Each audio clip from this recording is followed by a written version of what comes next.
Hello बच्चों, let's see this question. This question says that Manav needs a loan to set up a small business.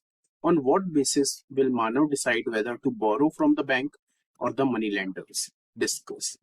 तो इस question में एक case study है जिसमें कि हमसे पूछा गया है कि एक जो मानव है वो अपना स्मॉल बिजनेस ओपन करना चाहता है जिसके लिए उसको लोन चाहिए। अब मानव इस प्रॉब्लम में है कि उसे समझ में नहीं आ रहा कि उसे बैंक से लोन लेना चाहिए या मनी लेंडर्स लेना चाहिए, तो यही हमें डिस्कस करना है। So the key concept here is credit and it is also a case study based question. So Manav wants to set up a small business.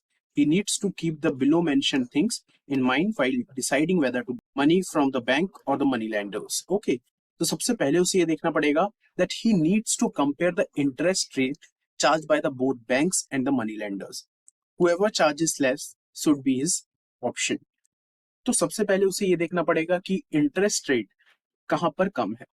अगर मनी लेंडर कम रेट ले रहा है बैंक से तो मनी लेंडर के पास जाना चाहिए, और अगर बैंक मनी लेंडर से कम रेट दे रहा है तो बैंक के पास जाना चाहिए। And the second point, he needs to analyze whether he has all the eligible documents required by the banks to get the loan approved. उसे ये चेक करना पड़ेगा कि बैंक्स जो डॉक्यूमेंट्स मांगते हैं, जो कोलेटरल मांगते हैं, क्या वो उसके पास है या नहीं। अगर है तो उसे प्रिपेयर करना पड़ेगा।